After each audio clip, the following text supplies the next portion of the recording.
আসসালামু আলাইকুম। আমি মায়ারিফুল জান্নাত নিতু বাংলাদেশ হোম ইকোনমিক্স কলেজের ফুড অ্যান্ড নিউট্রিশন ডিপার্টমেন্টের চতুর্থ বর্ষে অধ্যয়ন করছি।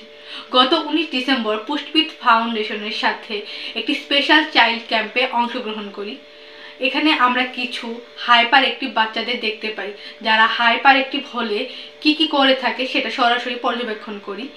আমাদের 3 জন সিনিয়র পুষ্টিবিদ ছিলেন, যারা বাচ্চাদের এবং অভিভাবকদের কাউন্সিলিং করছিলেন।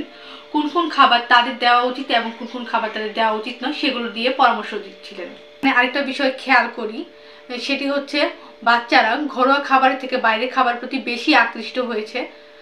আমাদের সিনিয়র পুষ্টিবিদ তাদের কিছু ট্রিক্স বলে দিচ্ছিলেন যে কিভাবে ঘরোয়া খাবার প্রতি আকৃষ্ট করা যায়।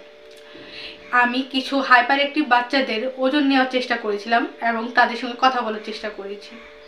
আসলে হাইপার অ্যাক্টিভ বাচ্চারা আমাদের সমাজে বোঝা নয়, তারা এক একটা সম্পদ। আমরা যদি তাদের সঠিকভাবে মূল্যায়ন করি তবেই সমাজের কাজে তারা এগিয়ে আসবে। হাইপার অ্যাক্টিভ বাচ্চাদের কিছু হস্তশিল্প শেখানো হয়, যেমন সেলাই, হ্যান্ড পেইন্ট, হ্যান্ডমেড জুয়েলারি এবং আচার বানানো শেখানো হয়, যা তাদের নিজস্ব শপে বিক্রি করা হয়। ধন্যবাদ পুষ্টিবিদ ফাউন্ডেশনকে আমাকে এত সুন্দর একটি ক্যাম্পে অংশ মনে করার জন্য।